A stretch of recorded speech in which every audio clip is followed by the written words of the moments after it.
I'm sure you've heard the news. There's a place where magic is real. Welcome to Egyptian Eyes. Step into a realm where the mystical meets the everyday. At Egyptian Eyes, our shelves are adorned with shimmering crystals, each one a gateway to healing and transformation. Cleanse your spirit with the purifying smoke of sage and discover jewelry that does more than just sparkle.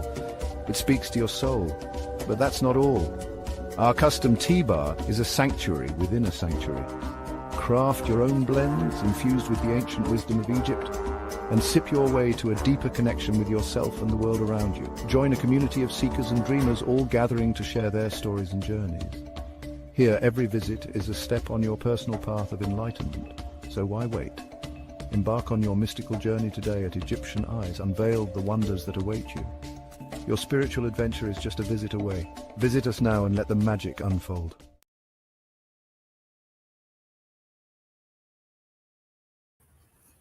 Hello, hello, beautiful people. I am your host, Destiny, and you are back with another episode of Egyptian Eyes After Dark, where ancient wisdom meets today. Now, today we have a beautiful episode lined up with Divina Salam. She is an Akashic Records healer, reader, you name it. So we're going to get into it with her, figure out what she does, how it works, and figure out why we should get it. All right, here we go. Hello, hello, lovely. Hi, how are you? I'm great. Thank you so much for taking some time to hang out with Egyptian Eyes today. Yeah, thank you for having me. Glad to be here. Absolutely. So I didn't actually go over your bio. So I want you to tell me a little bit about who you are and what you do. Just, a brief overview. Yeah. Well, my name is Divina Salam, as you said, and I do energy work, obviously, as a Akashic Record reader and clearing Akashic Records. I think a lot of people don't always realize that you can do both. Yeah, I'm also a musician, audio engineer, songwriter, all those other things, along with that. And I also kind of more in the vein of, like, I guess you could say, conscious messages in some form or other. And yeah, I'm recently in Atlanta now, so I'm trying to find out where these communities are. Obviously, Egyptian Eyes has been a great meeting spot for me to meet you, so I'm really happy to have done so. Absolutely. Thank you for sharing that. So now to touch on a little bit about Akashic Records, can you tell my audience who's not familiar with that, what is an Akashic Record and does everyone have one?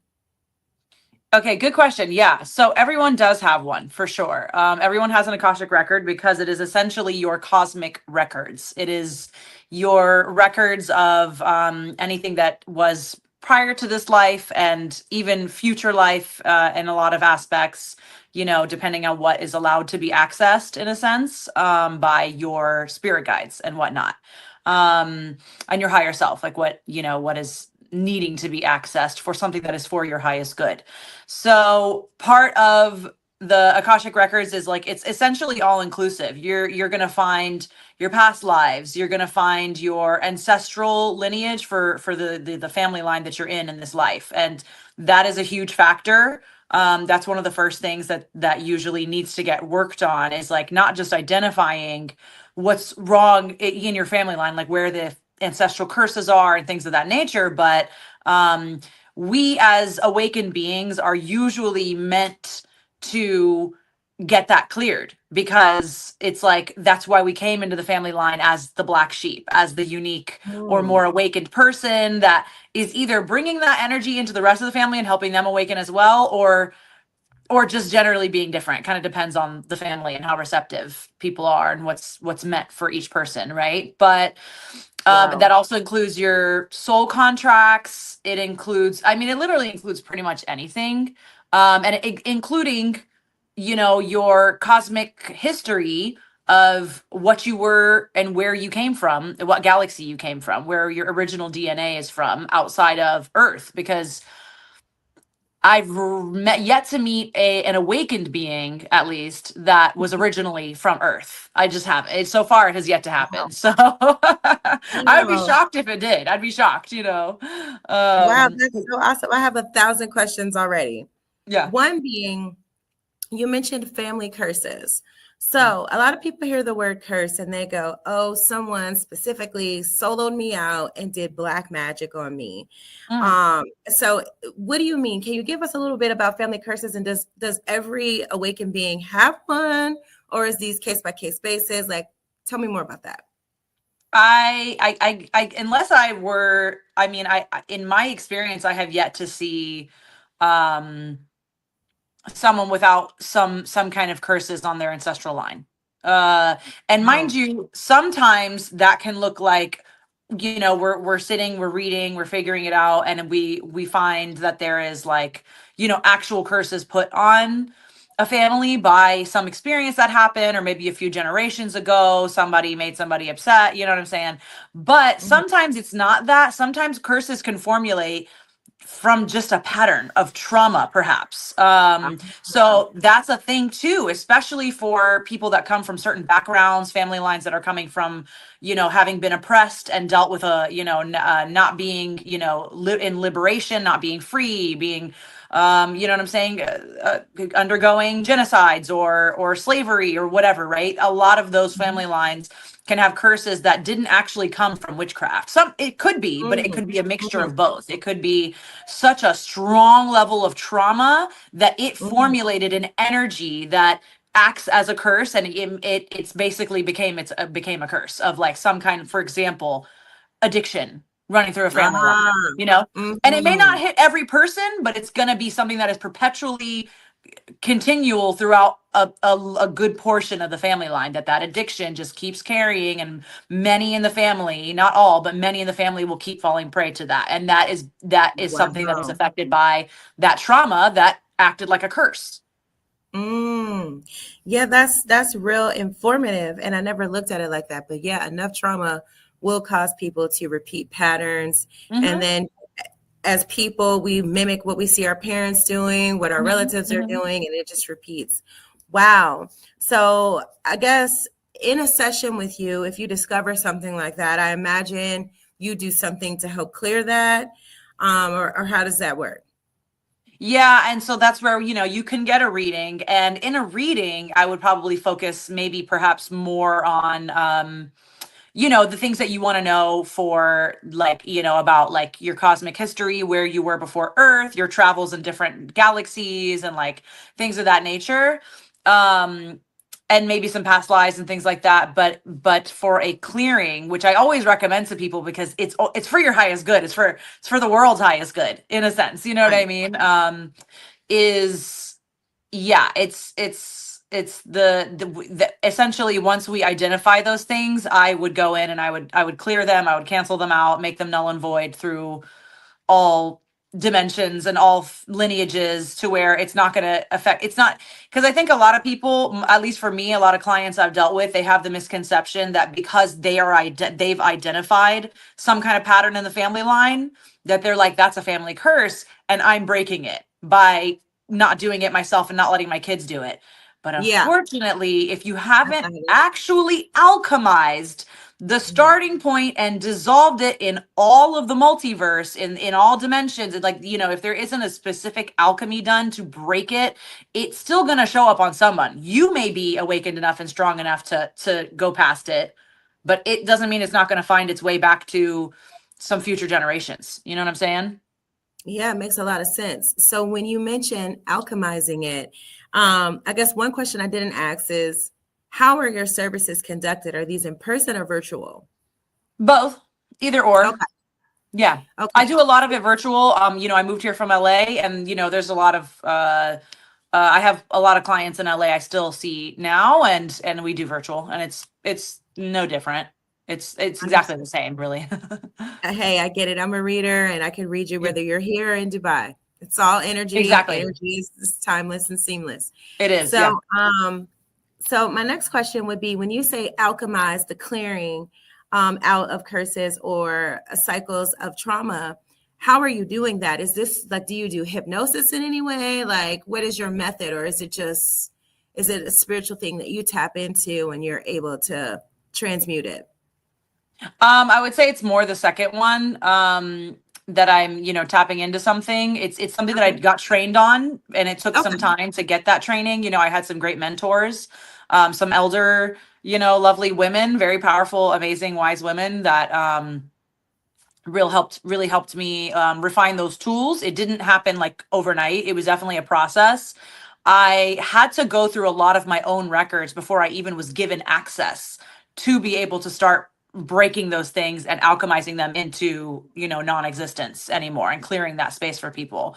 So yeah, at a certain point in time, my energy was not clear enough to do it myself. So it was like it was a road. And then the more I cleared and worked with my mentors on my family line, my past lives, my childhood trauma, because that is also a part of it too. What's going to give you access? Even just your childhood trauma in this life can affect how much access you have to your abilities, right? So the more Right. I worked on those things, the power, like my ability to access other people's records and break everything and it being seamless, came into play. I remember one day, after a few months of working at the first mentor's office, because she's also a naturopath doctor, I just woke up one day and I just heard God tell me, you're like, you got it. Like, because I You're think ready. there was some months that I was trying, and I'd be like, "Hey, Dr. K, like, did I break it? Did it work?" And she'd be like, "No, it didn't work." And then she'd be like, "I keep getting that you're able to, but it didn't work. I don't know." She's like, "I keep hearing that it's gonna come." And then one day it just came. Well, that's beautiful. So, Yeah. a couple of other things I wanted to ask you, because you mentioned in your sessions you could actually figure out what galaxies your DNA is associated with, or your ancestrals come from. So, Mhm. like, what galaxies have you discovered or been able to notify people that they were affiliated with? Oh, that's such a good question. There is a number of galaxies, and really, I'm still learning. But like, I have recently had a client who, she turned out to be a celestial being. So she wasn't from any specific galaxy. She was just like Wow. celestial, like, just like, and I thought it was so cool. Like, she was Mhm. actually like, I really want to be from somewhere, Somewhere. like, where's my home. And I'm like, your home is Yeah. the whole universe. That's so cool. You know what I mean? Yeah. And she did have like kind of a home galaxy, like the first one that she was in for a long period of time and did a lot of work in. Mm. But that felt like a home. But yeah, overall, she was just a celestial being. And she's also a practitioner. So it kind of made sense because she does a unique type of work herself, right? Beautiful. So yeah, so there's also things like the Sirius galaxy, people who are Pleiadian, which most Yeah. people know about. Yeah. Um Lyrians, um uh what's it called? Lyrians. Starseed. Yes, star seeds, which I kind of feel like is similar to a celestial being, but a little different. Yeah. I'm Because I've forgetting heard the of like name for some Sirius, reason. What's Sirius that? B. I've heard of Sirius Yeah. B, Palladians. There's so many, like There's you a said. number. Yeah, there's I was just reptilians, curious. there's Wow. reptilians, there's grays, there's which some of those people get a bad rap, and I was kind of gonna rightfully say, yeah. Rightfully so, a lot of times, but sometimes not so much. There's more than one kind of reptilian. There's also reptoids, which come from reptilians, but they were actually like oppressed by the Mhm. other kind of reptilians. And Mm, there's reptoids walking among us everywhere. And if you were to I like believe that. ask, like, yeah, like if you were to ask, are they a reptilian? You'd get a yes, but they're not a bad person. They have like a little bit of a darker side of them that can kind of come at you, but they're not like a bad person. You know what I mean? They're still a good person at the core. Okay. Yeah, so Yeah. there's No, that. that's it. I'm gonna bring you Yeah, on for another show to talk about that stuff. yeah. So, Yeah. so now, I guess let me ask you this: who would actually need to get an Akashic Records reading from you? Who needs one, or how often should you get one? Oh man, that's a question. Because I don't mean to sound like you should all do it, but like you Yeah, should. Like, I don't know, that's a because great answer. it was just so transformational for me in my life. I think before I started going, and my clients, right? But just as my Mhm. own, even just starting with my own, right, example, I had so many things that just weren't accessible before. Like, it was like, like, when they say manifestation is your thoughts and your energy, that is only part of the picture. It is, but it is only a portion of the picture. Like the concept of law of attraction is really, Mhm. um I feel that the whole teaching of it as a spiritual community is a little like it's lacking in information, and it's not entirely true on its own. You can't Gotcha. just change your thoughts and say Manifest. some affirmations and everything just starts to happen. Like with the people that say that, usually I'm just going to say it like it is. Like I know it's a little controversial, but like usually people that say that are coming from some kind of a very entitled, like, Mm, privileged background. And it's kind of like, yeah, yeah, but if you're not coming from that background, why is it so hard for some of us? Like we're trying, I'm yeah. I'm trying to control my thoughts so hard. I'm trying to, you Right. know what I mean? And it's like, so why isn't, you know what I mean? And it's like some things change, but it's like it's this very like process. And Mhm. that's because a lot of your law of attraction is in the records, and it's not your fault. It's like 50% your thoughts and actions, and 50% is all in the records of things that are like possibly patterns that have been replaying for lifetimes, possibly ancestral Mm, patterns that are affecting you. Like there's so many factors there, and your higher self already decided on allowing those things to be there. But if you're an awakened oh, being, you have the power and the option to shift. And gotcha. the fact of the matter is that the only things that are going to show up in the records that I will be even given access to clear are things that Mhm. your higher self is in accordance with clearing. Because there could be things not showing up, but that's because you haven't learned some lesson yet completely, not fully at least, to Yeah, get access to clear it yet. So there's like almost nothing to lose. Do you know what I mean? understood. I think that's a beautiful explanation of the process and why it's necessary. Hmm. Um, my next question would be, so in an Akashic Records session, is this where the client gets to like ask you questions, or you like how does it work? Like, let's say I get a session and then you just start going in and telling me things, or do I have to wait an hour, or like if walk me through a process? Okay. Okay. Yeah, sounds good. So basically we start the session. Usually I will start clearing before we even get on the phone. Okay. Like I'll tell the person, like, just sit still, don't answer any phone calls, like just meditate and relax for a minute. And I'm gonna start clearing your energy field. And that's usually just of interrupting energies, like if there's any like visiting entities, or just like because that's common. More common than we all realize, that there's Okay. just stuff in our fields, Yeah. just Yep. negative energies that we can get from anyone in the world. So, I usually just start kind of getting that stuff out to make sure that there's no interruptions. No one trying to kind of sway answers I'm getting. Because even if there is some energies there, I'm still going to get mostly the right information, but they might try to like, it'll just take longer kind of like to get through everything. So just clear that stuff out before we get started. Get on the Mm, phone and do, just kind of another, because I'll already do some prayer work before we start, just to make sure I'm talking to your guides. We're talking to the highest light beings, no other energies, your higher self, do some prayers on it. And I'll kind of reaffirm that when we get on the phone together, so that we can kind of, lock in together in that energy, that this is coming from source light energy and not anything else, right? No one else. mhm. Um, and then really I just start going into it, and identifying like the first layer of whatever, um, your guides want to be pointed out, right? So I Mhm. do use a method called kinesiology. I don't know if you've heard of that, but Nope. What is that? it's muscle testing. So the first naturopath that I was one of my first mentors, she's a kinesiologist as well. And it's a thing where like there's a multitude of ways to use muscle testing, but I can use it sometimes as like kind of just to back up and confirm what I'm seeing and hearing. Um and and usually I'll use that to kind of confirm like how many. For example, okay, there's a past life that's coming up, a pattern having to do with, being abused, right? So Mhm. being abused comes up for said person who's dealt with abusive relationships or abusive parents or abusive whatever, friendships even.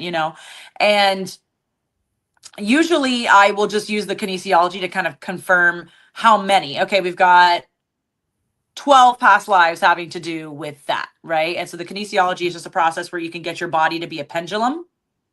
So your body can give you the yes or no. So just like Gotcha. when, because some people I know will do these things and they'll actually use pendulums. Yeah. For me, the kinesiology, after a lot of the training with those mentors, just ended up being the most accurate, like the most clean cut, easiest way to do it. I used a pendulum back in the day, and now eventually my guides were like, oh, okay, put the pendulum away, just just use your body, you know. Gotcha. Yeah. So like I said, usually I'll get the information, and then the kinesiology will be a way to confirm, like, okay, how many exactly lives did this pattern repeat? And then we go in. Hang on 1 second, love. It's getting really, really blurry on your end. So I don't know what the best way is to fix that, but it's kind of getting blurry. There you go. You look clear right now. Okay. Go ahead. It's getting really Yeah. Yeah, I don't know. I forgot what I was saying, but kinesiology is some people use pendulums, you do muscle testing. That's one of the ways you were taught. So we were talking about walking us through a session. So after you confirm what it is you're hearing, then I guess you go in and start telling us what it is you're seeing and everything. Yeah, and it just kind of goes in layers, soul contracts, past lives, ancestral. And then once we get through whatever is sort of like needing to be seen in the Akashic Records. It cut out for just a second. Can you hear me? Uh-oh. Okay, there you go. Can you hear me? Sorry. Yeah, a call came in. I just put it on Do Not Disturb. But you're more clearer now. So I'm glad for that call because you're very clear right now. Okay, so go ahead. Yeah.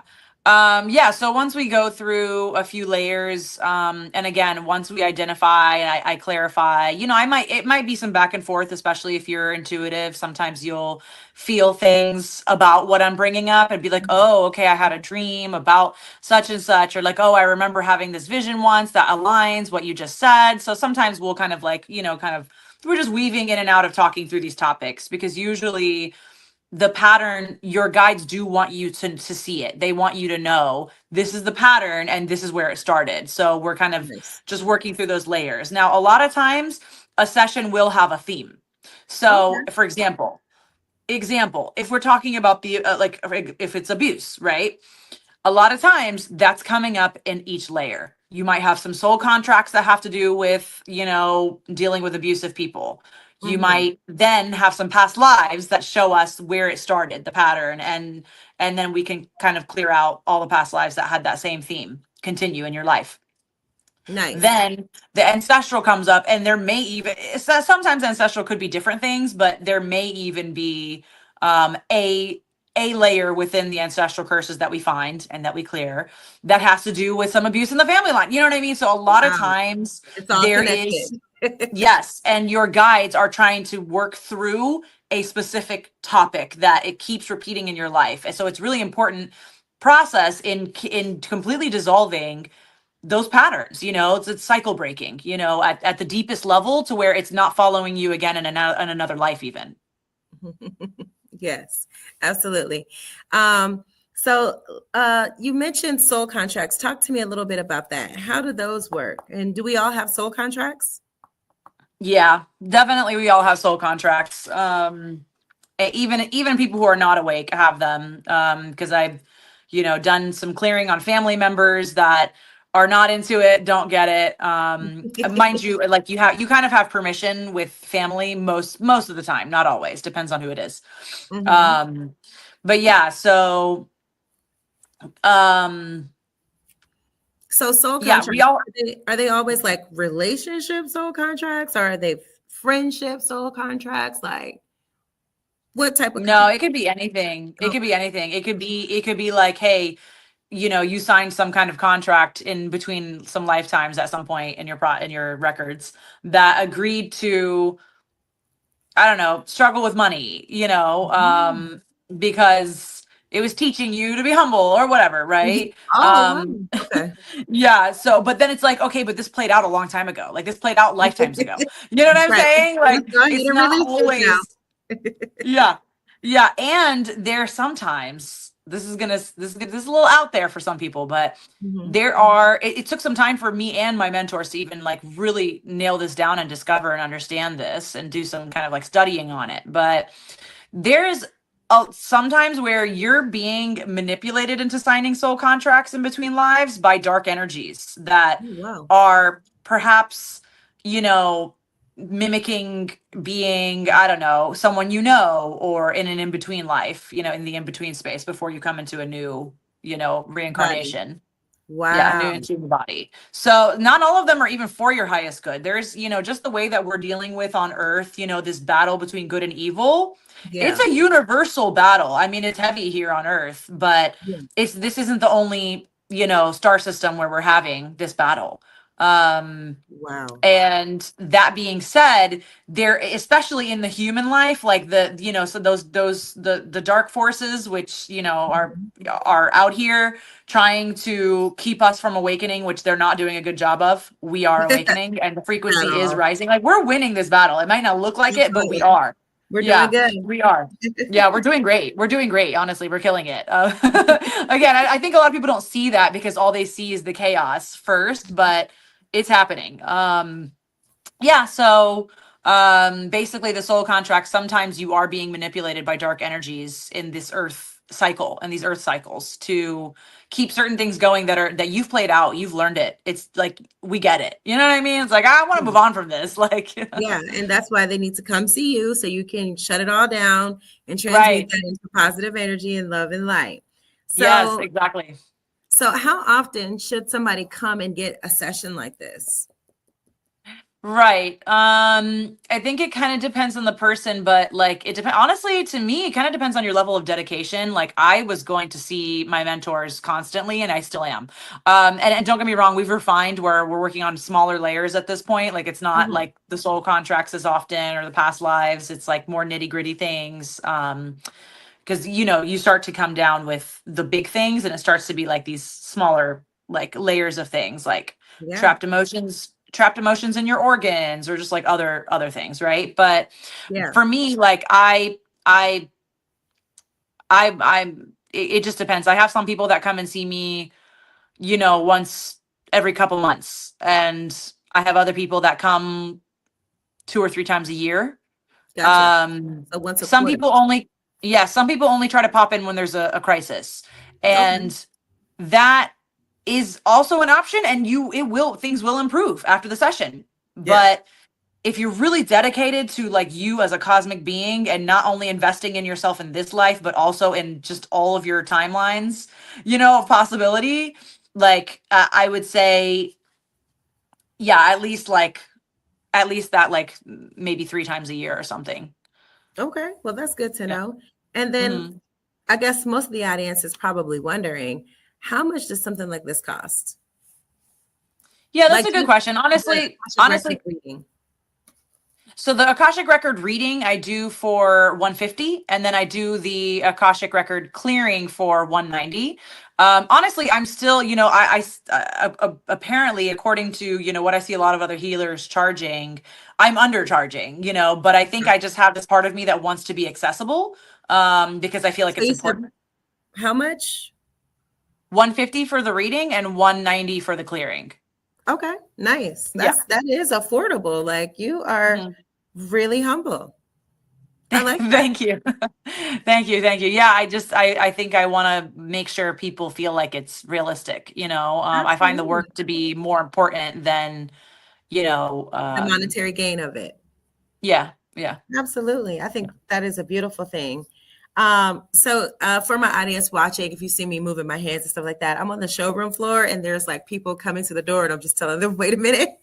I got you. I got you. Oh, sorry everybody. No, it's fine. Okay, so as we wrap this up, I do want to know this. What is like one of the most interesting or profound things you've discovered while accessing people's or yourself, your own records? Like, what do you think is like, wow, that is crazy. That's incredible. That blew my mind. Like, is there any experiences like that you could share? Yeah, I had one that was really cool that pops into my head right away. Um there was a woman I did a session with that it turned out she was really, she had this confusing thing in her where she was like, I feel like I'm a young soul, But I'm like, huh, like, and part of me is like, I know what you mean, but I don't think you're a young soul. Like, Mhm. when we looked into it, it was that she was actually young on Earth. She had only been on Earth for like a couple of lifetimes, literally, just like Oh, less than five, which is very small, by the way. yeah. Awakened being, and most of us that are like out here being like awakened and in tune, we've Mhm. been on Earth for so, like way hundreds, you know what I mean, Wow. lifetime. Mhm. And so for her, she had literally just got here basically, but she was a very old soul cosmically. Mhm. She was on a planet prior to this, a different star system that had been destroyed by those dark energies that are trying to destroy Earth and keep everybody's consciousness locked in on Earth. Yeah. There was a whole other star system that did in fact get completely destroyed. They Wow. won. They won that battle on that planet. And I think that's Mm. part of what's making them lose here is because some of those people ended up one day, perhaps their last life ended on that planet and it ended in trauma, darkness, like it was very dark over there. Yeah. They came over here and I think some of those people are helping here even. Okay. They moved into human bodies to help us with this fight here, or I won't Mhm. say fight, but this I think it's a fight. triumph. It is, right? It's Battle. spiritual warfare. Yeah. Yeah. Yes, it is. Yes, absolutely. Wow. So that is, just really awesome. There are so many more questions I would love to ask. So I'm going to have to bring you back. Yeah, yeah. So in closing, I have your feed running at the bottom, your website. Yeah. Tell everybody how they can find you if they don't feel like, reading the screen at the bottom. How can they Okay. find you? Okay. Well, Divina.Salam is really pretty easy. That's my Instagram. And then like I have a link tree up with, different links there. You can find one that's like, for healing today, the Akashic, ancestral, like the things you find in the Akashic reading and yeah, just a little bit of information. You could always book through the site. Mhm. Yeah. Awesome. Well, thank you so much for coming on. This was a great conversation. I'm so intrigued. You Yeah. have some of your cards here at the shop. So, people will be seeing them in bags. And thank you so much for coming on, Davina. Awesome. Thank you so much. All You're right. I'm welcome. going to come by the shop soon and see you, but thank you for this interview. Absolutely. We will be in